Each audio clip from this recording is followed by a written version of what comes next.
lo hemos definido como el procedimiento que también utiliza el guatemalteco de origen mayor de 18 años al momento en que se inscribe en cualquier dependencia del registro de ciudadanos que está autorizada para tal efecto, y lo que obtiene es un número que lo identifica de manera exclusiva en el padrón electoral municipal y lo habilita para poder ejercer esos derechos y obligaciones cívicas y políticas.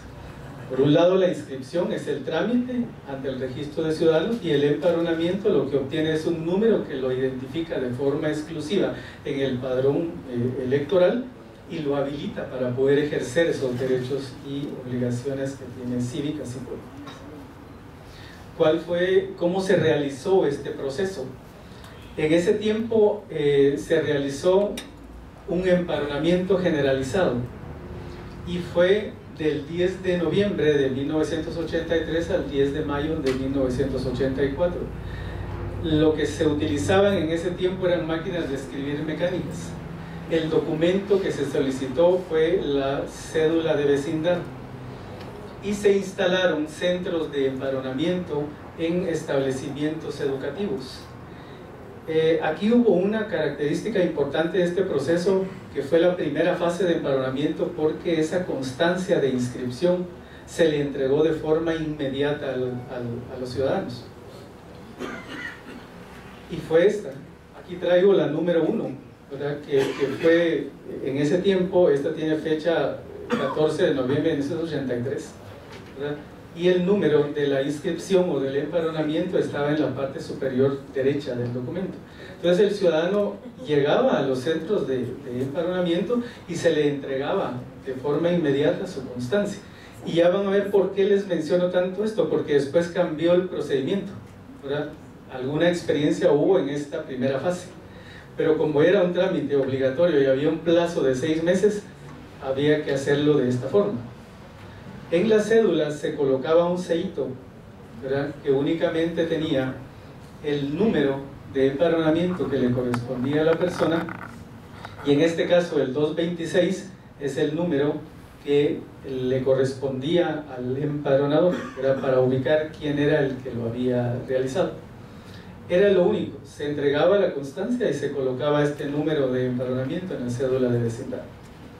¿Cuál fue el resultado de esa primera fase de empadronamiento a nivel de toda la República?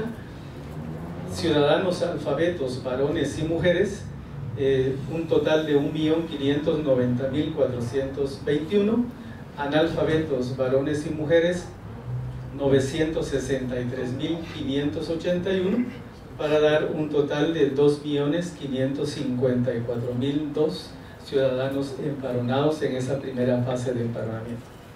Con ese total de ciudadanos empadronados se realizó la elección a Asamblea Nacional Constituyente. Al registro de ciudadanos, independientemente de esas funciones o atribuciones iniciales, también se le atribuyó que realizara esos padrones electorales para poder realizar esa elección de Asamblea Nacional Constituyente. Este es el primer dato. Estos fueron el total de personas inscritas en el primer padrón que se utilizó.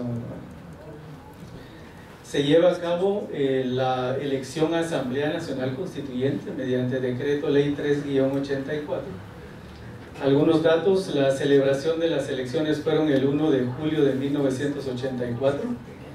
Más de 4.000 mesas electorales instaladas en los 327 municipios que conformaban la República en ese tiempo.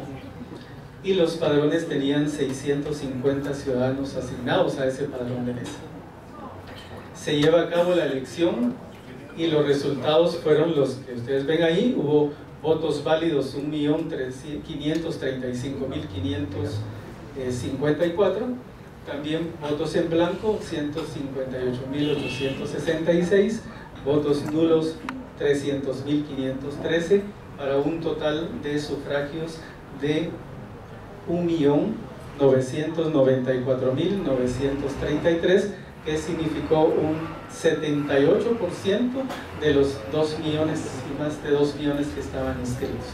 este fue el resultado de las personas que votaron para elegir a la Asamblea Nacional Constituyente. Conformada la Asamblea Nacional Constituyente, tenían dentro de sus atribuciones promulgar la Constitución de la República y también otras leyes de rango constitucional, y solo me voy a referir a la que nos interesa aquí, que es la Ley Electoral y de Partidos Políticos. Una vez establecido mediante la Ley Electoral y de Partidos Políticos la organización del Tribunal Supremo Electoral, se reorganizaron, y esas funciones iniciales del registro de ciudadanos, que era la inscripción de candidatos a cargo de elección popular, la inscripción de las organizaciones políticas, y además la conformación de los padrones electorales, se crearon 2 departamentos, como actualmente están funcionando. Para el tema de las organizaciones políticas, el Departamento de Organizaciones Políticas, así se llama. Y para el tema de la inscripción y elaboración de los padrones, se creó otro departamento, que es el Departamento de Inscripción de Ciudadanos y Elaboración de Padrones. Y sus atribuciones están establecidas en el artículo 165 de la Ley Electoral y de Partidos Políticos.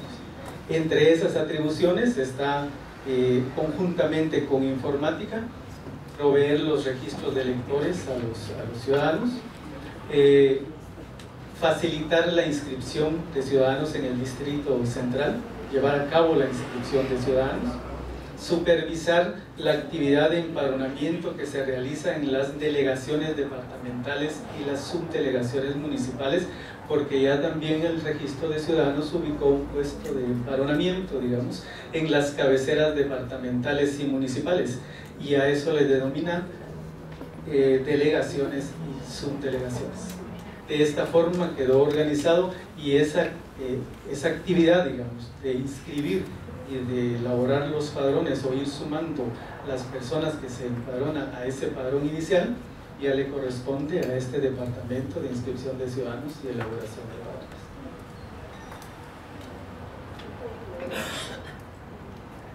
Los procedimientos fueron cambiando, como yo les mencionaba al inicio, después de que esa primera fase de empadronamiento se entregó de forma inmediata, cambió a un proceso que ya no era de esa manera, sino que las personas llenaban primero, o se les llenaba, una solicitud de inscripción. Esa solicitud de inscripción se inició desde el 31 de enero de 1985 hasta el 2007. Se llenaba un formulario de solicitud de inscripción. Aquí también logré traer el número 1, ¿verdad?, que todavía tenemos en archivo, y como verán se consignaban todos los datos que se contenían en la cédula de vecindad. Esta es la número 1, y además tenía una contraseña. En la contraseña se le daba al ciudadano y luego se le indicaba en qué fecha debería de regresar para que se le entregara su constancia de empadronamiento. Creo que lo que motivó esto es para llevar un mejor control. Yo no tengo conocimiento qué ocurrió en esa primera fase de esa entrega inmediata para luego tomar la decisión de que ya no se hiciera de esa manera, sino que mediante una solicitud, que era un formulario que había que llenar previamente a emitir esa constancia de inscripción. Llevaba todos los controles necesarios para verificar que la persona se estaba empadronando por primera vez, y si era una segunda solicitud, el sistema permitiera rechazarlo porque ya lo había hecho con anterioridad. ¿Y cómo lograban? Una de las maneras de poder lograr que no se empadronara 2 veces o más, porque no se tenía ese sistema, era colocar un sello que decía empadronamiento en trámite, y se colocaba en una de las páginas de modificaciones de la cédula de vecindad. Posteriormente, esas solicitudes de inscripción tenían datos relacionados con una verificación que se hacía en el registro civil y en el registro de vecindad. Fíjense que la persona se empadronaba, le llenaban la solicitud. Luego los delegados y subdelegados iban a la municipalidad y iban a verificar los libros de cédulas para comprobar que ese asiento de cédula correspondía a la persona que lo llegó a solicitar. Y consignaban en este formulario la fecha de extensión de la cédula, el libro y folio en donde estaba consignado el asiento de la cédula. Y lo mismo hacían en el registro civil. Luego se iban al registro civil a verificar los libros para comprobar que sí existía el asiento de nacimiento.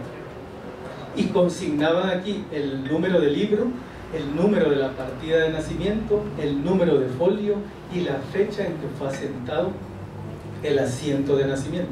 Entonces ahí verificaban que realmente era una inscripción legal. El ciudadano estaba legalmente inscrito, tanto en el registro civil como en el registro de vecindad. Y esto lo hicieron por años, hasta, si yo no estoy mal, fue el año 2014 que ya cambió el procedimiento, porque cambió el documento de identificación, ya únicamente era el DPI, y con el DPI pues no se llevan libros, es otra forma en que lo lleva el RENAP, entonces esto no se puede verificar. Yo lo traje acá porque estas solicitudes de inscripción que se utilizaron desde el 1985 hasta el 2007 son millones los que se inscribieron de esta forma. Y en estas solicitudes pues descansa los datos de ciudadanos que hoy figuran en el padrón electoral. Pero no se hacía el procedimiento por quererlo hacer, nada más inscribir, sino que había procedimientos que, aunque no fueran automatizados, se podían verificar y comprobar que los ciudadanos estaban legalmente inscritos. Y esto fue dando, digamos, la confianza a ese padrón electoral, que hasta en este momento, digamos, una opinión muy particular, es un padrón electoral con más del 90% de confiabilidad y con un rango, digamos, de error que es permitido, ¿verdad? No creo yo que haya en el mundo un padrón electoral 100% confiable. Siempre hay algún dato humanos, ¿verdad? O alguna información que no la logramos, digamos, poder verificar. Pero sí que tiene más del 90% de confiabilidad, yo diría hasta un 95%, ¿verdad? Eso es lo que ha respaldado los procesos electorales y ha dado cédula, a usted no le corresponde. O el nacimiento, realmente aquí no aparece ningún asiento de nacimiento, por lo tanto yo le sugiero que vaya y verifique y luego venga con la documentación que sí respalde esto o que aclare su situación, ¿verdad? Todos ustedes saben que había problemas con las cédulas duplicadas y otros asuntos, ¿verdad?, que se dieron ahí. En fin, esta era aquí se colocaba la fecha en que el ciudadano tenía que recoger su empadronamiento y las verificaciones que se realizaban.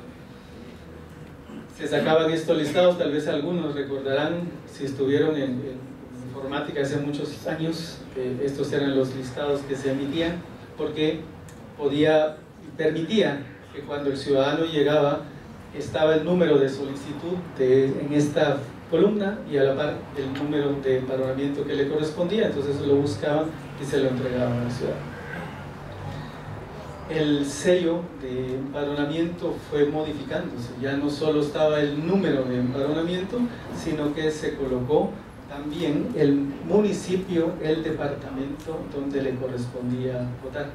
Esta fue una variación del sello, ya no solamente el número, sino que le indicaban al ciudadano también en ese sellito en qué municipio le correspondía votar y a qué departamento correspondía. Cuando algún número de solicitud lo rechazaba, le enviaban unos listados como estos, en donde le indicaban cuál era el motivo por el que se habían rechazado esas solicitudes. En este caso, no sé si logran verlo, pero ahí pueden ver que hay cédulas duplicadas, ¿verdad? Por ejemplo, el segundo caso dice A1 en la cédula 55083, extendida en el municipio 110, que es Misco, si no mal recuerdo, pero ya existía una persona empadronada que es Bonifacio, y estaba solicitando Orlando Patzán con ese mismo número de cédula, ¿verdad? Extendida en el mismo municipio, porque para que se diera la duplicidad sería número de orden, número de registro y el nombre del municipio de extensión de cédula. Son los tres elementos que daban lugar a que era una cédula duplicada.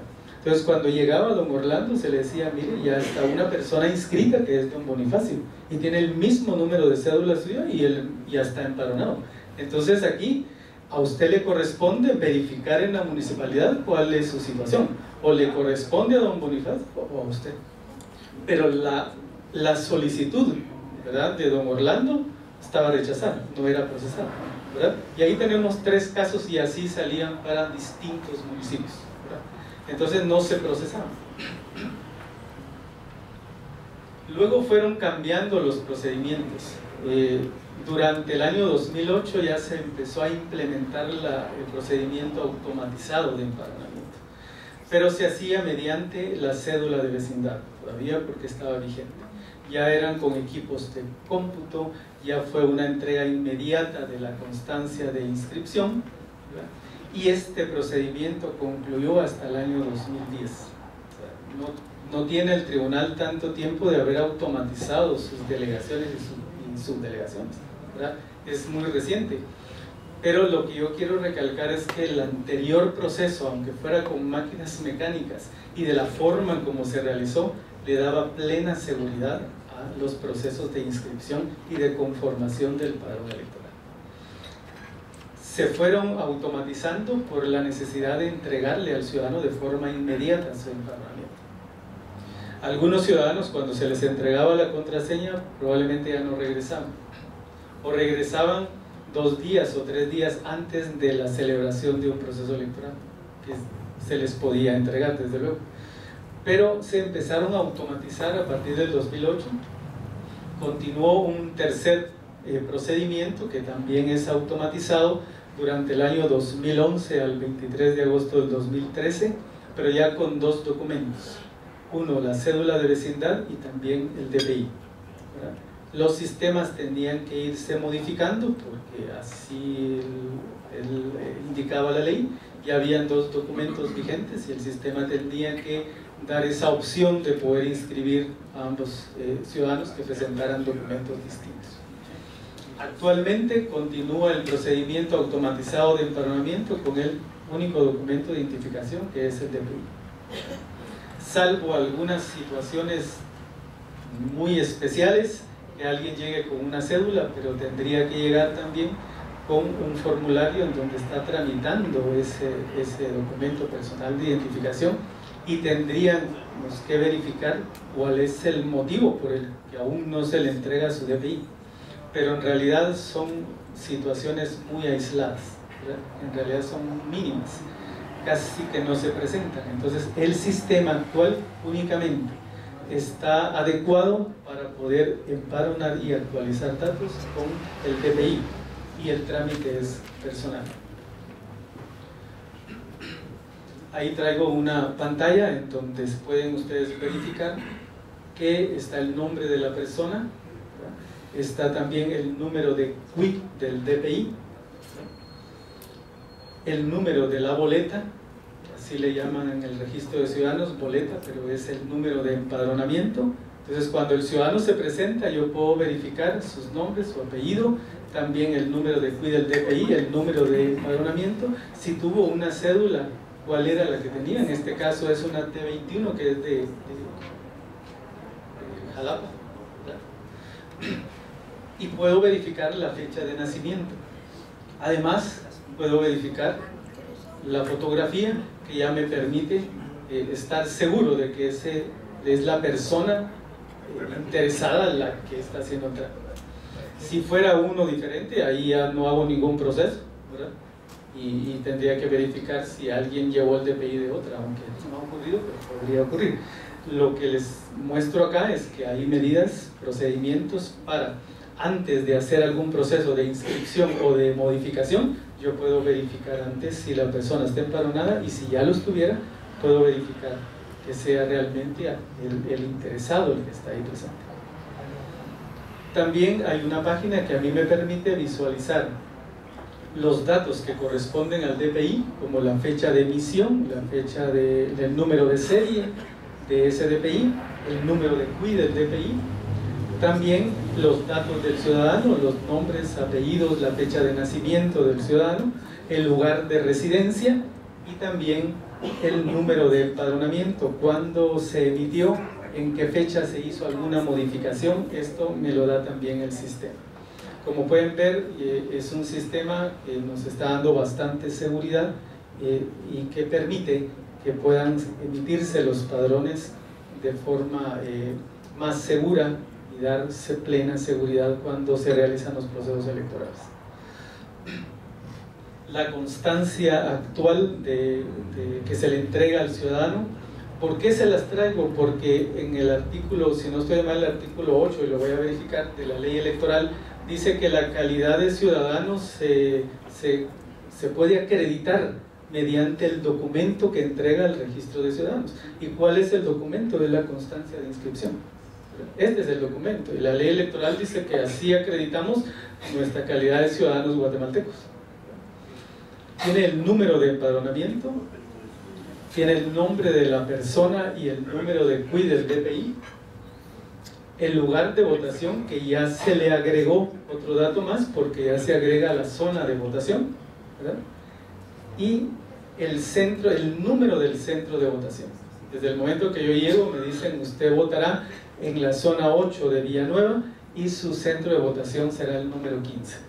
¿En qué colegio o qué establecimiento estará eso? Yo no sé, pero ya desde este momento en que yo hago el trámite me dan esta información y me entregan la constancia según lo que establece la ley electoral y de partidos políticos.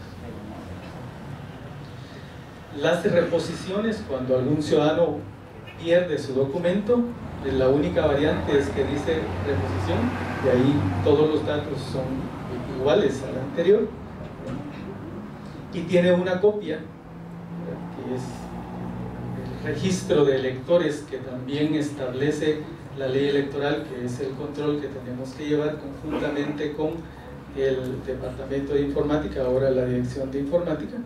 Esto se archiva y es la base de la información que contiene el padrón electoral. Como ya no se podía hacer esas verificaciones a través de la cédula de vecindad, de todas maneras continuaron solicitando que no se dejaran de hacer.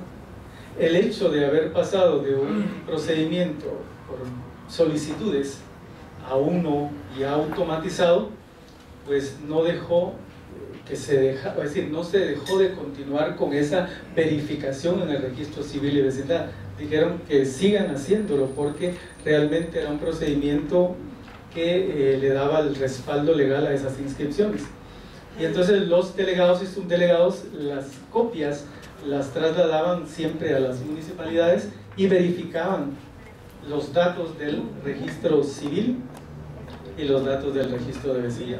Y era el derecho del voto en el extranjero para los ciudadanos, de conformidad con la ley, para elegir a presidente y vicepresidente, y que esas elecciones serán en la misma fecha en que se celebren las elecciones generales en Guatemala.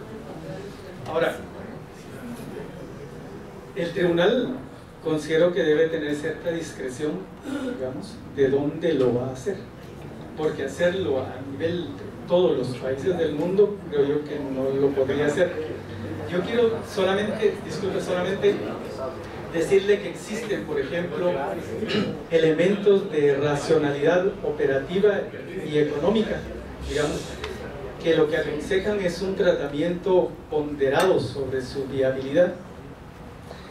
Y yo diría que por eso su aplicación, digamos, en casos, en nuevos casos, se da generalmente de manera gradual. Honduras, en las elecciones presidenciales del 2001, fundamentado un acuerdo del Poder Legislativo, contempló las elecciones y su aplicación en 6 ciudades de los Estados Unidos. en Nueva Orleans, en Nueva York, en Miami, en Washington, en Los Ángeles y en Houston, ¿verdad? Entonces sí hay un aspecto jurídico que considerar, que lo considera el tribunal en su momento, y es definir ese ámbito geográfico de aplicación, ¿verdad? Por lo mismo, por la racionalidad de dos elementos, el operativo y el económico.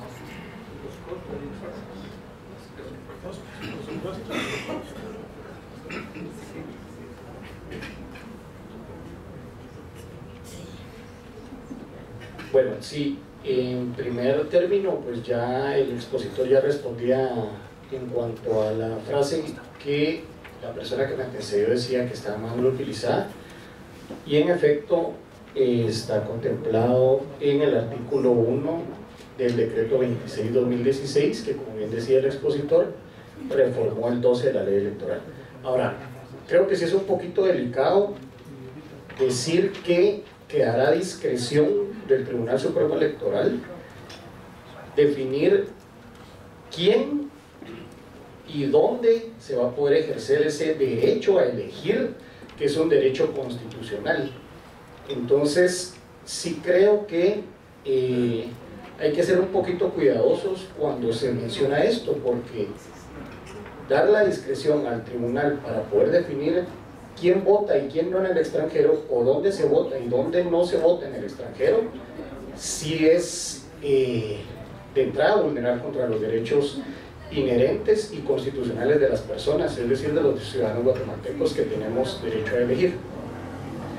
Yo diría que más bien tendrá que ser un tema de logística en cuanto a definir lugares donde pueden acercarse estos votantes, hablar de consulados, hablar de lugares donde Guatemala tenga alguna embajada, consulado, por el estilo, porque de hecho de esa manera se lleva a cabo muchos trámites para nuestros connacionales que están en el extranjero.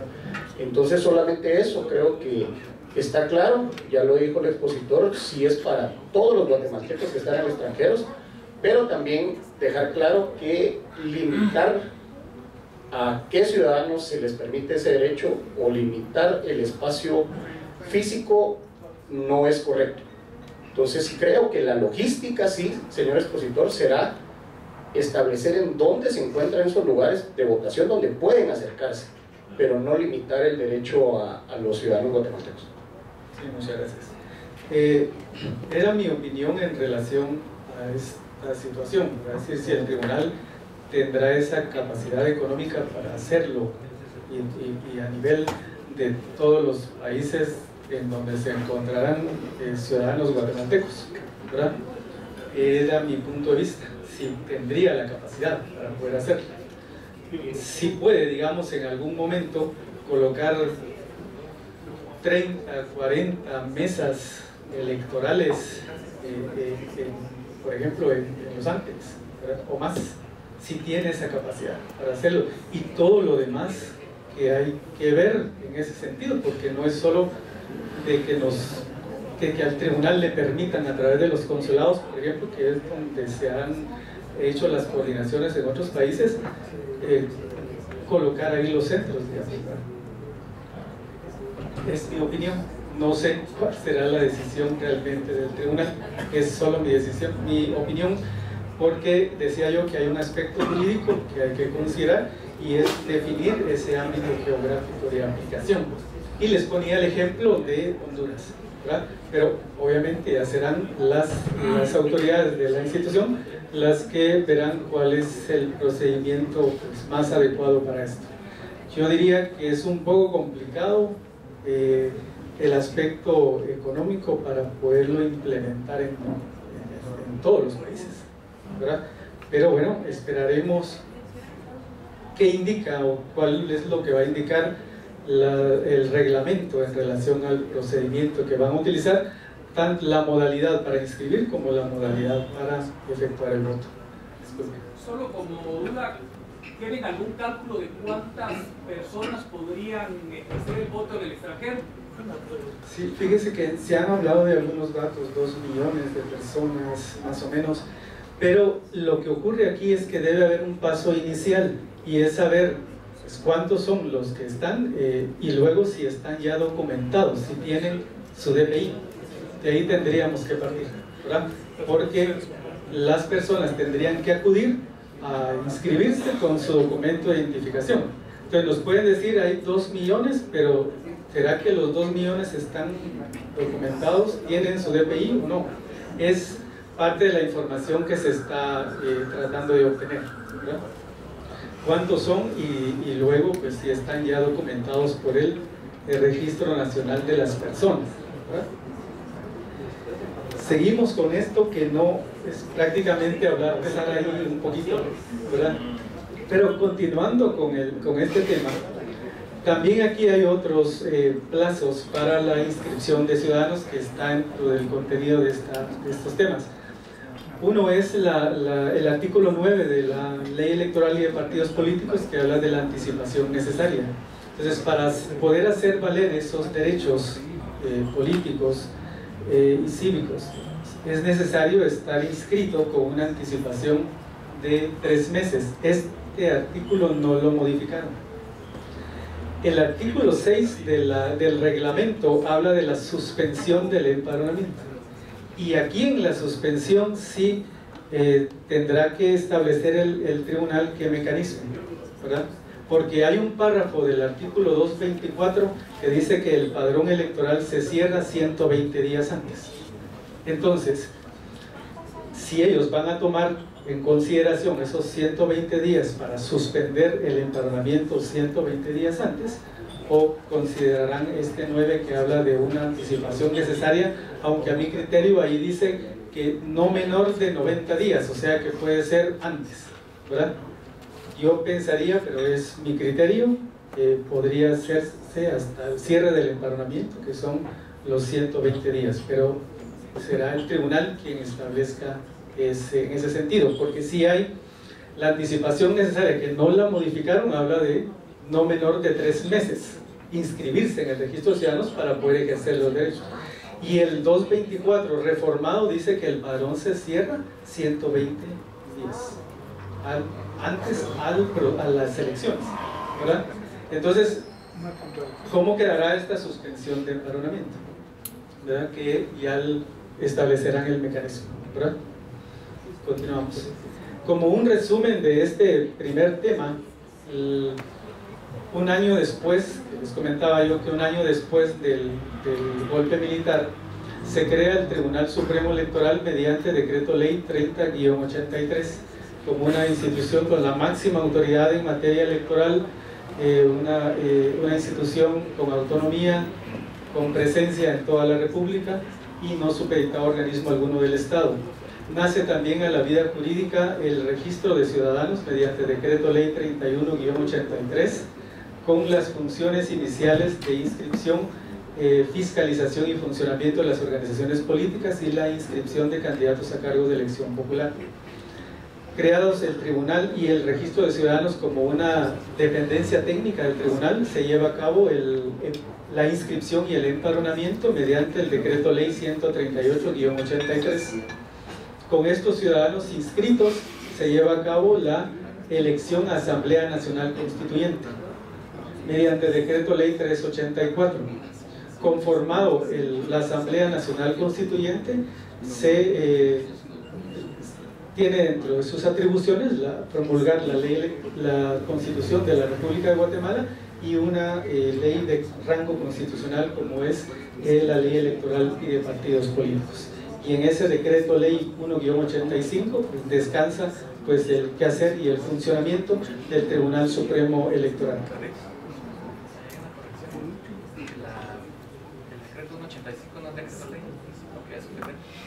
Solo decreto, perdón, gracias. Solo me corrigen aquí que el decreto no es decreto ley, sino que es solo decreto, que es 1-85, Ley Electoral y de Partidos Políticos. De esta forma resumimos el primer tema de la inscripción de ciudadanos.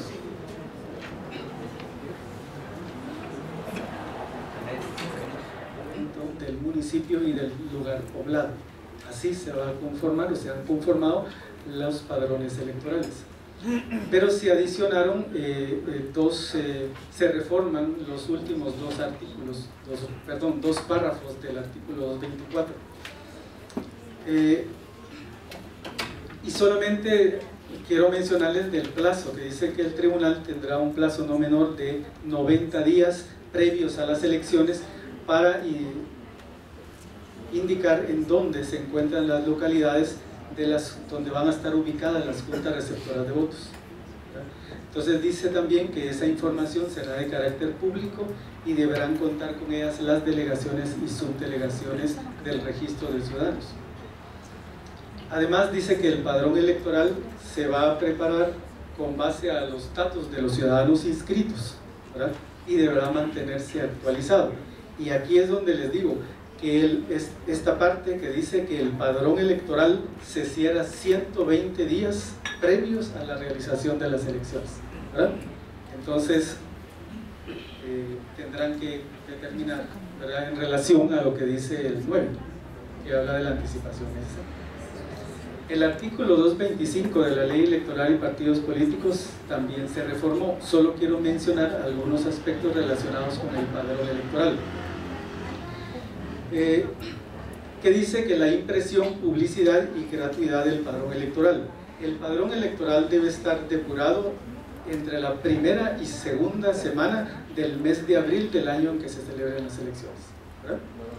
Y que ese padrón electoral será impreso y publicado por el Registro de Ciudadanos a más tardar la cuarta semana del mes de abril del año en que se celebran las elecciones, y que el Registro de Ciudadanos podrá entregarle una copia a cada organización.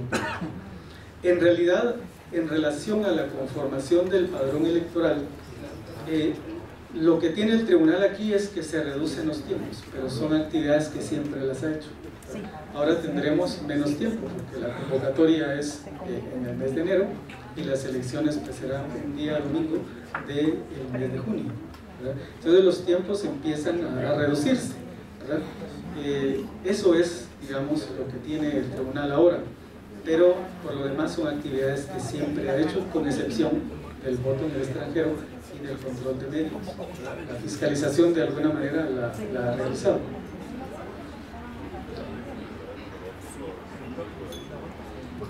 ¿Cómo se actualizan esos datos del padrón electoral? Todo registro o todo cambio, digamos, o corrección que se realiza en el registro de inscripción de un ciudadano es motivo de una depuración o de una actualización del padrón electoral. Todos los datos son susceptibles de cambios y correcciones. Hay cambios a los que se requiere una base documental y hay cambios también que hasta el momento están declarados bajo juramento, ¿verdad? Hay ciudadanos que están inscritos solo con un apellido que es el de la mamá, ¿verdad? Y hoy llegan y dicen que no tienen solamente ese apellido, sino que también ya el del papá. Ya no son Juan López, sino que Juan Martínez López. Entonces necesitamos un documento que respalde que si el ciudadano hizo ese trámite ante el registro del RENAP, ¿verdad? Por eso es que se requiere de una base documental. Hay ciudadanos que cambian nombre también, entonces requerimos ese documento legal, ¿verdad? Que sería una certificación de nacimiento. Los cambios declarados bajo juramento, pues hasta la actualidad solo esperaríamos cómo queda el reglamento actualmente, pero el ciudadano nos da la residencia advertido de las penas relativas al delito de perjurio, ¿verdad? Lo hace bajo juramento. La depuración del padrón electoral, independientemente de esas actualizaciones, la ley nos manda a hacer depuraciones del padrón electoral. Y una de ellas es cancelar la inscripción por fallecimiento que indica el artículo 11 de la Ley Electoral y de Partidos Políticos. Los registradores civiles o los que hagan sus veces, que ahora es el RENAP, tienen la obligación de informar al registro de ciudadanos 8 días después de asentada una partida de función.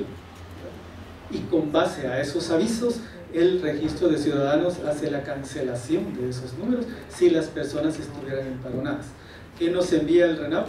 Listados, hay formularios adecuados para estos, en cumplimiento de ese artículo 11, nos envían los nombres de las personas mayores de edad, 8 días después de asentado las partidas de defunción. con base a esos listados se verifica si están empadronados, y si no, pues se quedará ahí esa información, porque el ciudadano no está empadronado, pero en el caso de que sí estuviera, pues se hace la cancelación una vez se verifican y se comprueba que sea la persona según los datos que nos envía el RENAPE. No hacemos ninguna cancelación de otra manera, la hacemos de conformidad con lo que establece el artículo 11 de la Ley Electoral y de Partidos Políticos. También una depuración constante del padrón electoral es la suspensión de derechos ciudadanos que especifica el artículo 4 de la Ley Electoral y Partidos Políticos. ¿Por qué se suspenden los derechos ciudadanos? Por sentencia condenatoria firme dictada en proceso penal y por el caso de interdicción. Y esas suspensiones se pueden habilitar nuevamente por cumplimiento de la pena o porque haya una declaratoria del juez competente en que la persona ya se rehabilitó, ¿verdad? Hay otras suspensiones también que son de carácter temporal, que es relacionado con las personas que tienen prohibición de voto, ¿verdad? Esa es una suspensión temporal y es durante el proceso electoral. Una vez queda el tribunal declara concluido el proceso electoral, las personas que estuvieran en un estatus, porque se les coloca un estatus específico, pasan al estatus que anteriormente tenían, ¿verdad? Porque la ley únicamente dice que las personas en estos casos, que son los miembros del ejército, los cuerpos policíacos, policía municipal, personas con nombramiento para cualquier comisión o trabajo de índole militar, ellos tienen una suspensión temporal, no pueden ejercer el sufragio, no pueden emitir el sufragio. Y aquí se incluyen a las personas suspendidas de sus derechos y personas también que hayan perdido la ciudadanía. Pero estos casos son un poco más complejos, diría yo, porque no es que concluido el proceso electoral estos casos también pasan a un estatus vigente, digamos. No es así. El primero sería porque ya cumplió con la pena impuesta, y el segundo es porque la persona ya decidió nuevamente volver a la nacional guatemalteca, pero tendrá que presentar la documentación entregada por el Ministerio de Relaciones Exteriores. Solo unos datos para comparación de cómo se ha ido incrementando la cantidad de electores a través de los años, digamos. Ahí pueden ver datos de cantidad de electores desde 1985, 1990, 95, el 99, las elecciones 2003, hasta las elecciones 2015. El incremento entre electores y el porcentaje de participación de la primera y la segunda elección.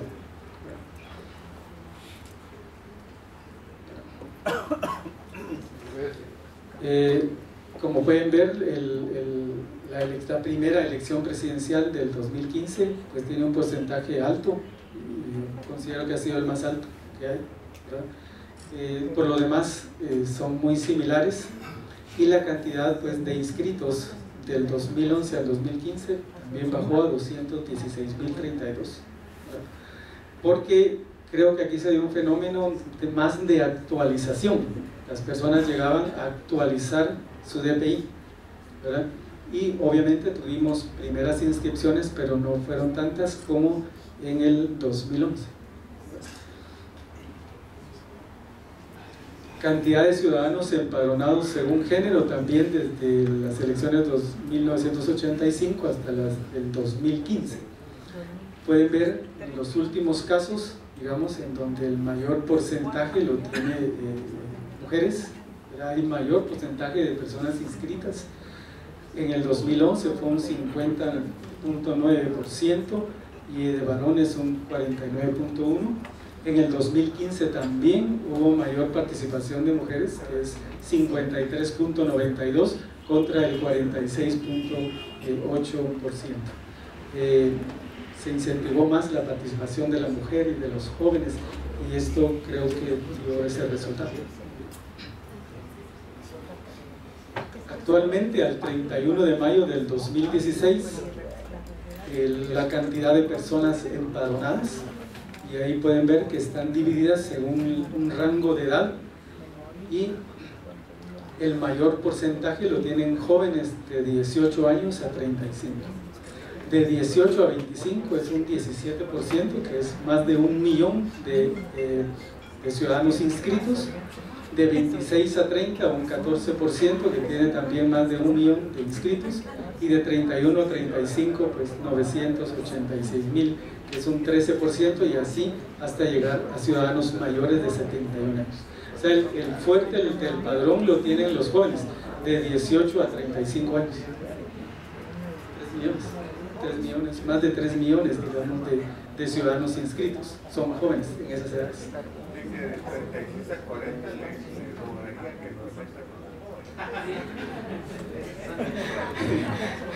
Bueno, también los jóvenes del 40, los jóvenes de 36 años a mayores de 71, pues ahí están los porcentajes.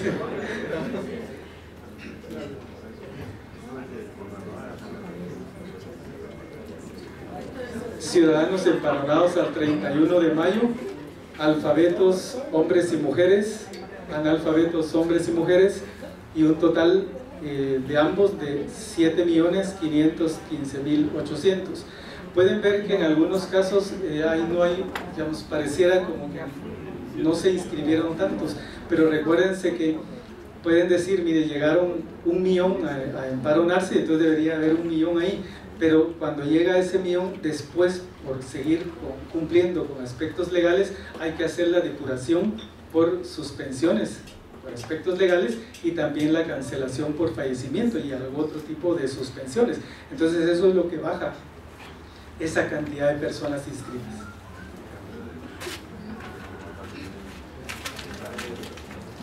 El padrón electoral, una de las páginas utilizadas en las elecciones de 2011, que es totalmente fotográfico. Para los casos que no estuvieran así, iba la edad nada más, y lo demás es, lleva la fotografía y la edad. Esta página ha ido modificándose porque inicialmente estaba solo el número de empadronamiento, el nombre de la persona, el código de barras y la firma del ciudadano. Luego se le fueron agregando otros datos más, que son los que actualmente tiene. Entonces esta es una hoja del padrón electoral utilizada en las elecciones generales del 2015.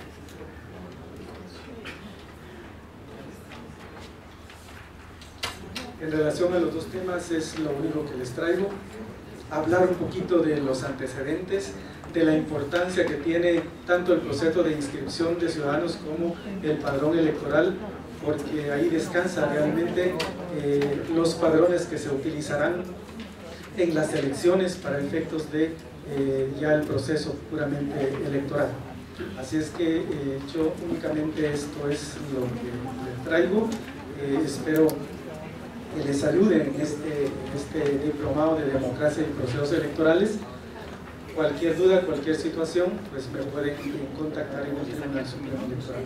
Así es que muchas gracias por su atención.